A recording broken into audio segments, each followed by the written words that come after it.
LSD does cause psychosis in the people who don't take it.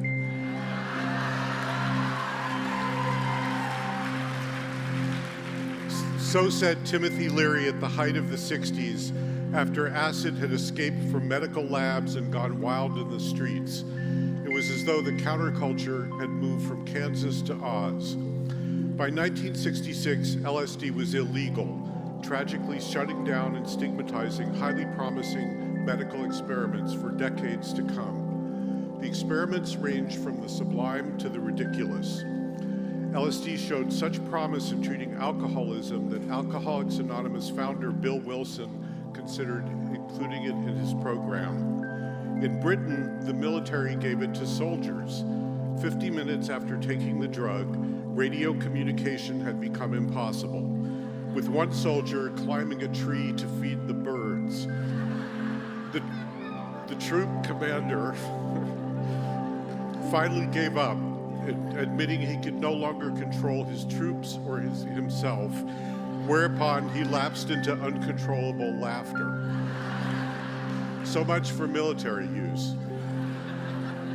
Leading medical researcher Stanislav Grof, who worked with LSD while it was legal in the 50s and 60s in Prague and in Maryland at the U.S. National Institute of Mental Health, says this: "The cartography that emerged out of this work was a vast expansion beyond what we currently have in psychiatry and psychology.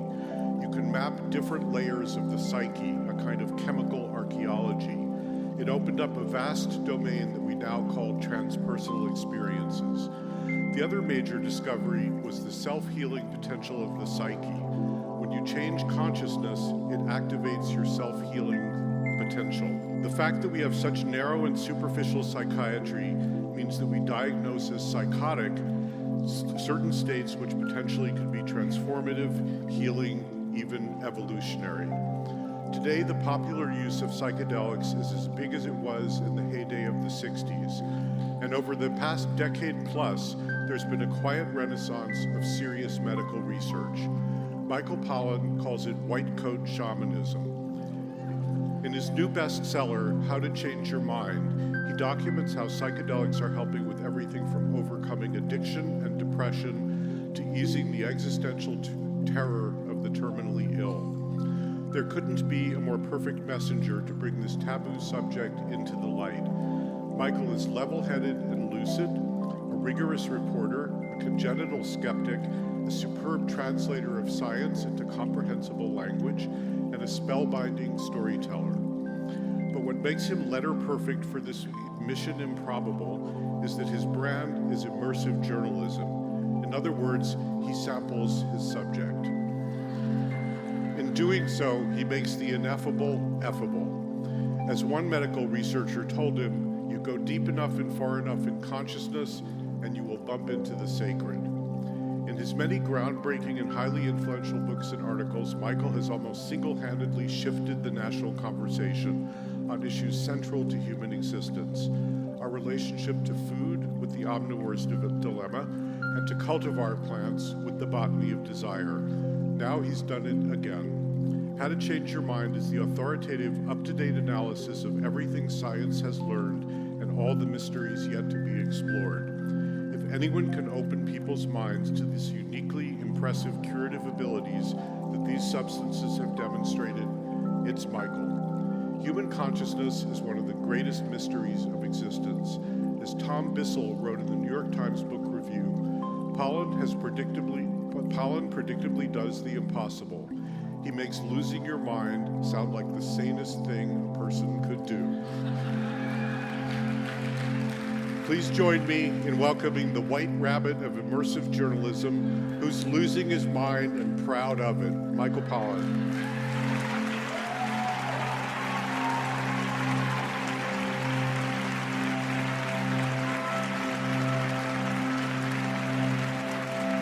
Oh, thank you so much. Thank you, and thank you, Kenny, for that hilarious introduction.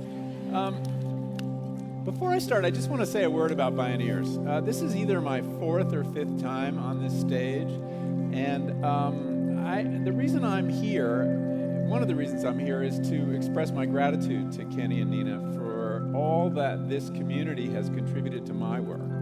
I was going through the list with Kenny about people I met or saw on this stage that became very influential in my own work. It was through Kenny I met Joel Salatin, the farmer who's at the center of Omnivore's Dilemma.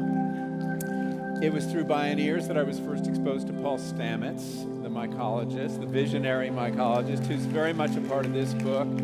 Heritage Seeds was an idea that Kenny introduced me to when he was working on that. So I just, time after time, there has been key moments, and I have the sense my next book is like somebody out here. I just have to find them.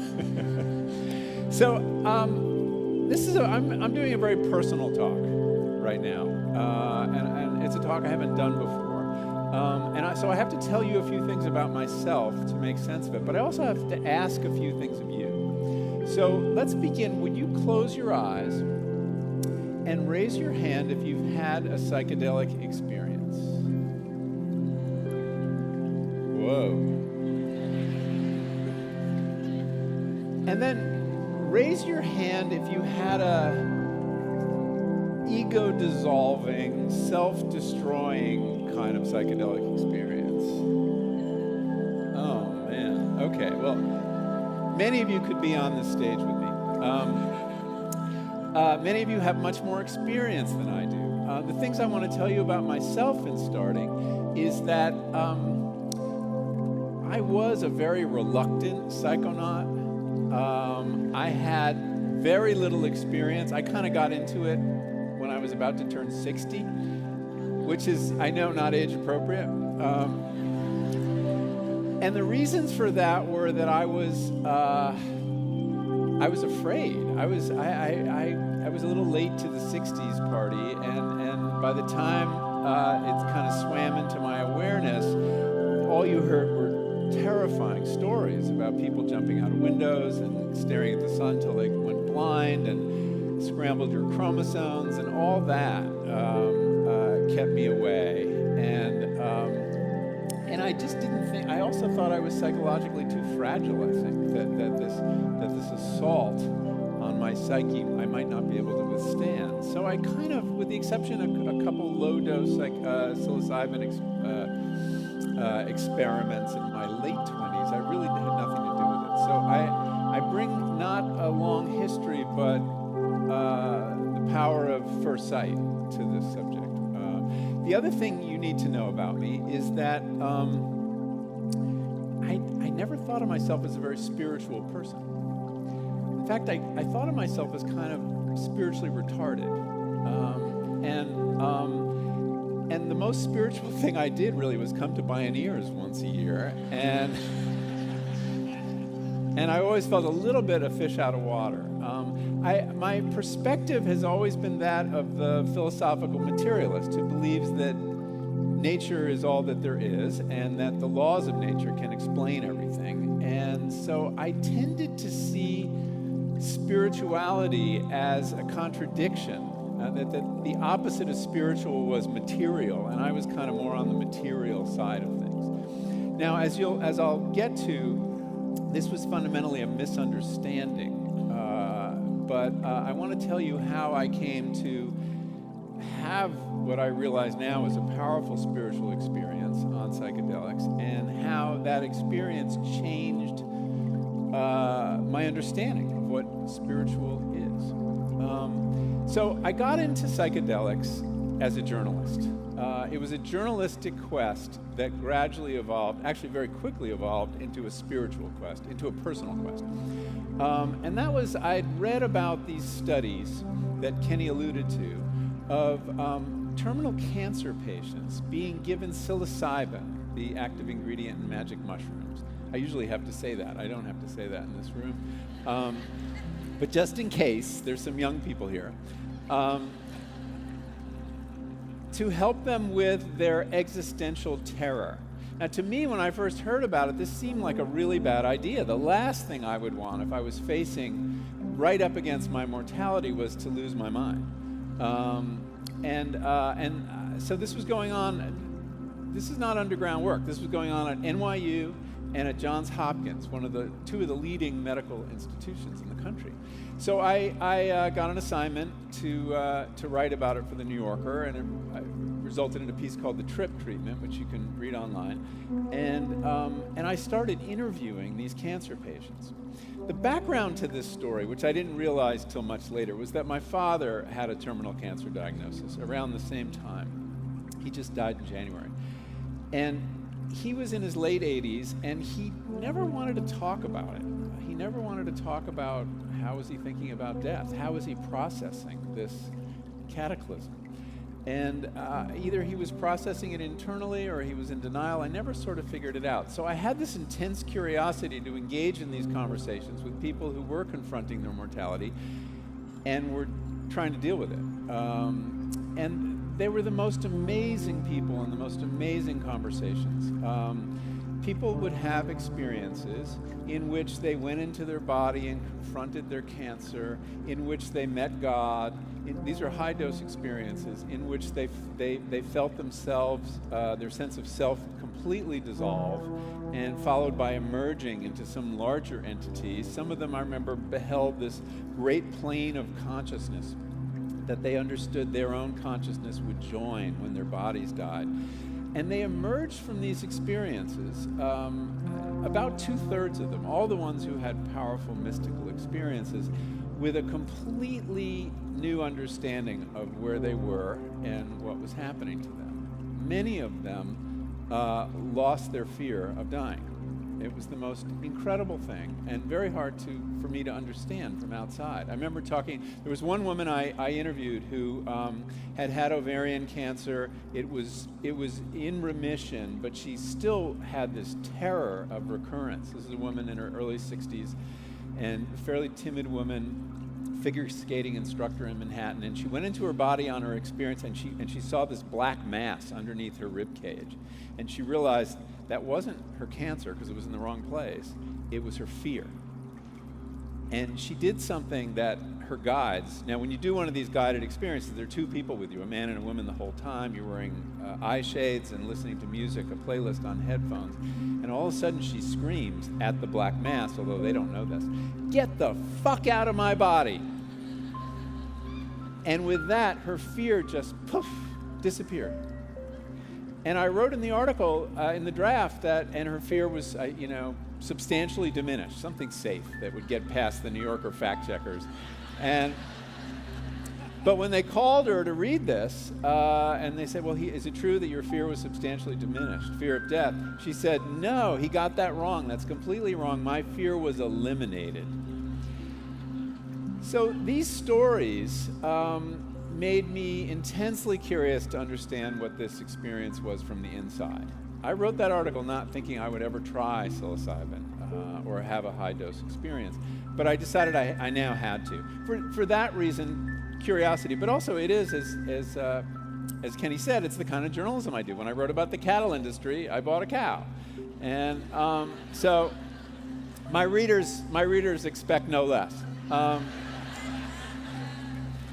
But I have to say, I was terrified. I had a sleepless night before. I had several guided experiences and unguided experiences on several different medicines. And every night there would be this ping pong match of, are you crazy? You could have a heart attack. You're going to go to the middle of nowhere with this guy, and is he going to call 911 if something happens? And then this other voice was like, aren't you really curious to know what would happen? And I realized the first voice was my ego defending itself because it knew what was coming, an assault on it. And the problem with your ego is it has command of your rational faculties, so it makes really good arguments that are hard to ignore. But in every case, I was able to ignore it. But you have to realize, too, when you start late, I had to call my cardiologist before I did this. When you're 60, so he was cool with everything except MDMA.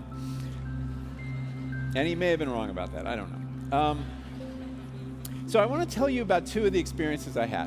One briefly, and I'm bringing up this one because it really connects to what Monica was talking about earlier, which was as many of you know, I've written a lot about plants, and it's really my first love as a writer and as a gardener. And I've always, in Botany of Desire, I talked about the fact that we're not the only subject in nature, that the plants have a point of view too. The subtitle of that book was A Plant's Eye View of the World. But this was an intellectual conceit until I used psychedelics. So I had without a guide, I had a fairly high dose experience in my garden, and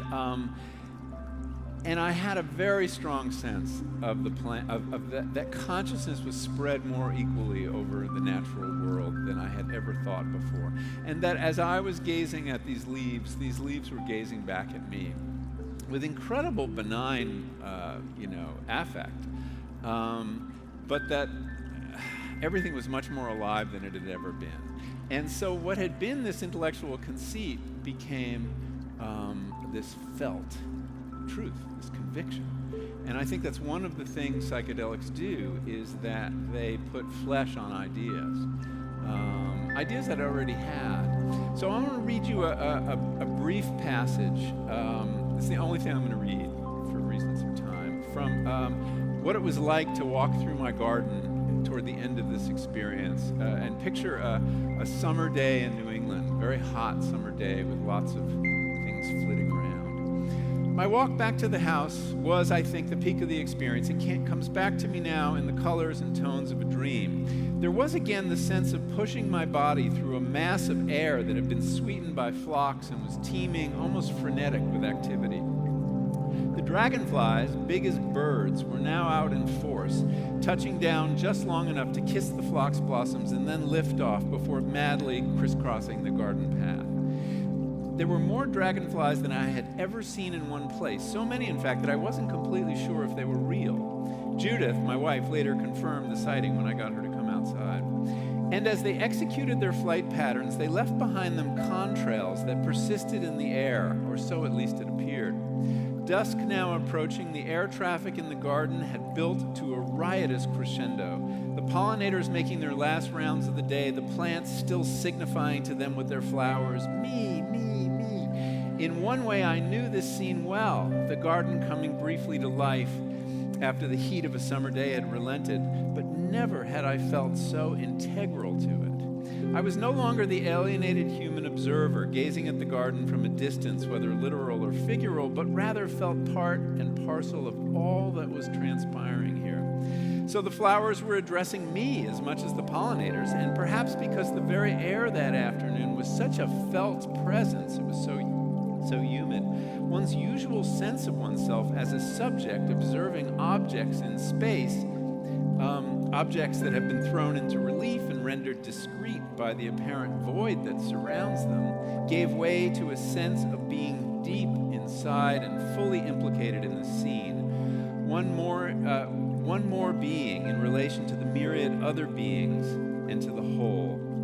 Everything is interaction and reciprocal, wrote Alexander von Humboldt, the great 18th century naturalist. And that felt very much the case. And so for the first time, did this, that he also said, I myself am identical with nature. So that was, thank you. That was a very profound experience, and I would describe that as spiritual. And I'll tell you what I mean after I give you this experience, this other one, where I, thus emboldened, I went further and much deeper. So I arranged to have a high dose, kind of matching the doses in these NYU and Hopkins studies, 25 milligrams of psilocybin, although I had mushrooms and not the chemical, which has been isolated. I was working with a guide somewhere on the East Coast, very experienced, a woman who was a wonderful guide, and I felt very safe in her space. And that is critically important if you're willing to have your ego dissolve. You do need to feel safe. And the trip didn't start out that well. I'm going to just walk you through this trip and then tell you what I think it means.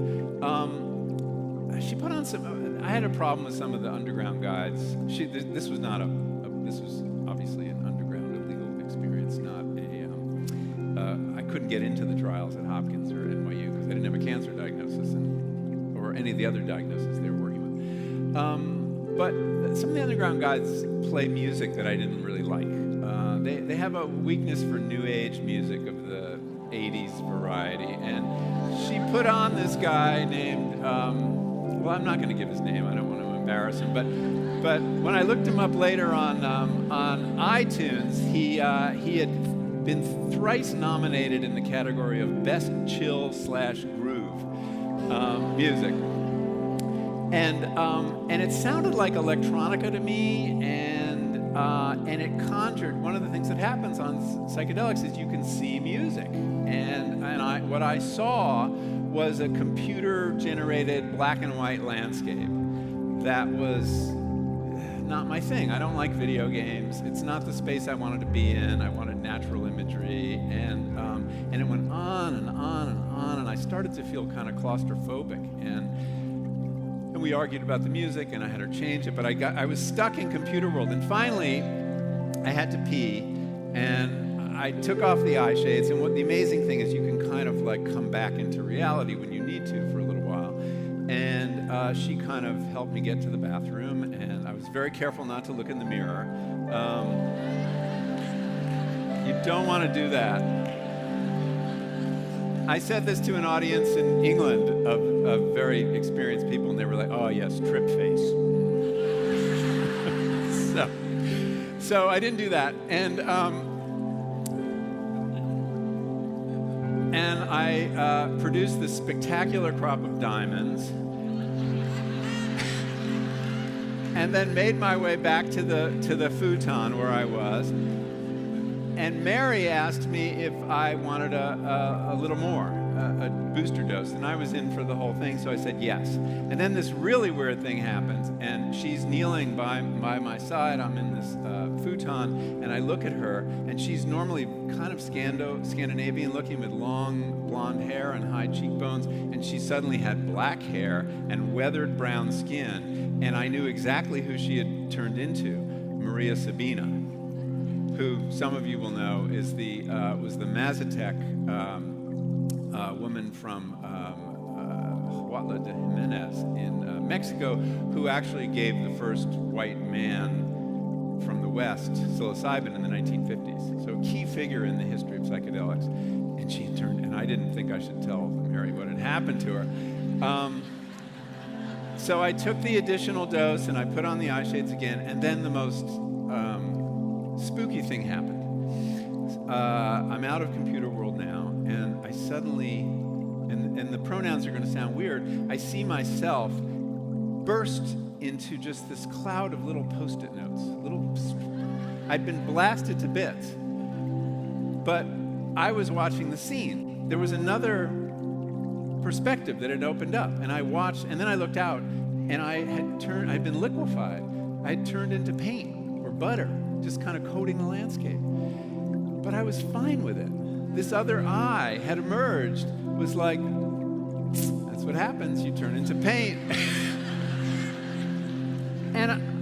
And it was the most amazing thing. I didn't have a self, but this other perspective had arisen that had this perfect equanimity. Whatever happened is fine. It wasn't exactly me, and I don't know what it was. Aldous Huxley would say it was the mind at large. It was some kind of universal consciousness. But I realized it was precisely the consciousness that those cancer patients had described to me. The one that made the death of their bodily selves and their egos bearable.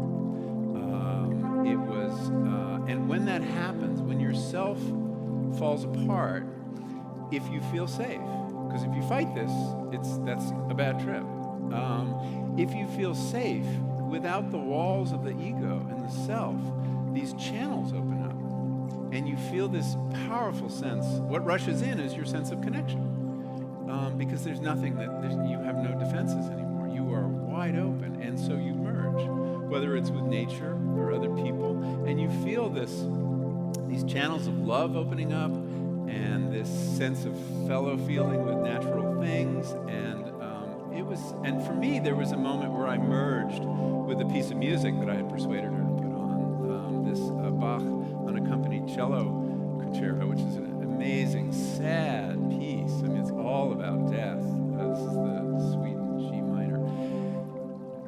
And I just became the music. I became the cello. I felt the bow, the friction of the bow going over my skin. It was just this perfect merging. So it was an ecstatic experience. It was, and it taught me a lot. And I think and many people have had this kind of experience, but I want to just give you a sense of what it means and what it's good for. So in one of these guided trips, you come back the next day for an integration session. And I came back, and she asked me what had happened. I told her I'd had this ego dissolution. And she's like, well, that's worth the price of admission, don't you think? And I said, yeah, but it's over. I'm back. My ego's back. It's in uniform. It's on patrol. My defenses are all back. And she said, well, you've had a taste of another way to be, of a more open, less defended way to be. And you have that memory, and you can reconnect to it. And I asked her how, and she said through meditation. And that is now how I reconnect to it. I mean, I think it's a very logical outgrowth, because you can't do psychedelics every day. It's a really bad idea. I don't recommend it. But you can have that opening that can help you. Now, I want to say something about the larger value of this experience, because I think that it has a relevance to our situation, our social, political, and environmental situation.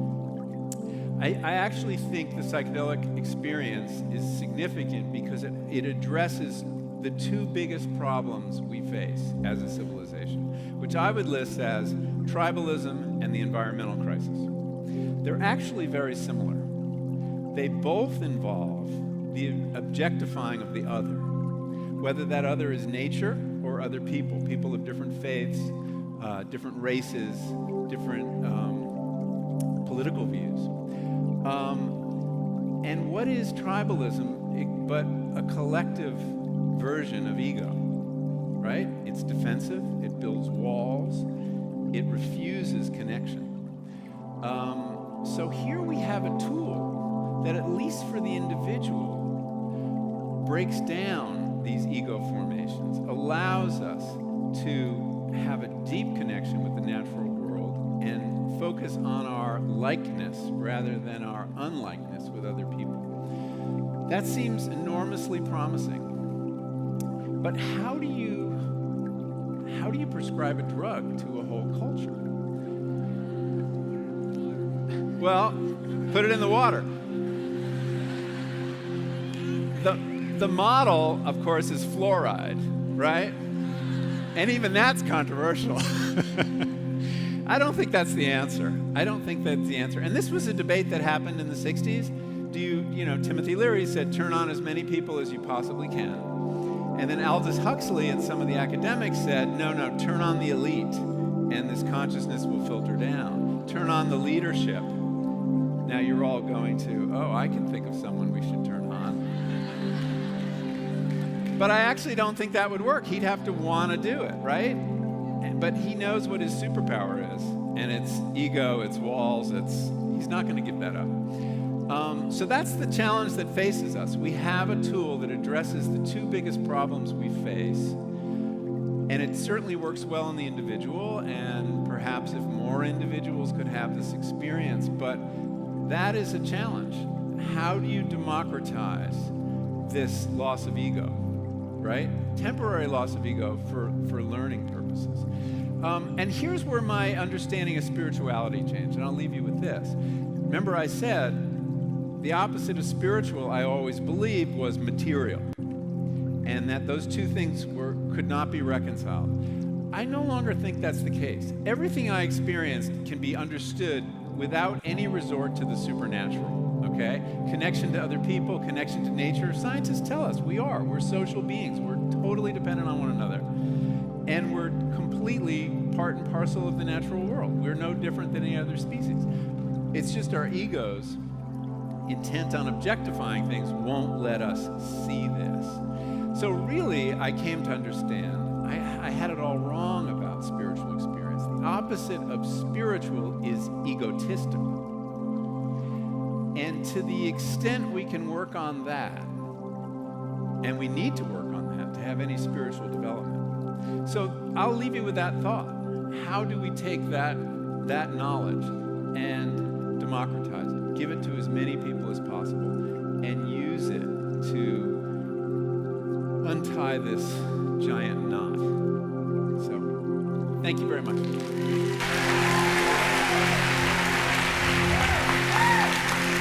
Thank you.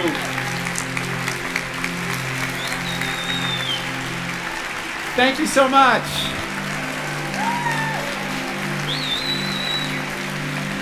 You're very generous. Go have some lunch. I'll see you later.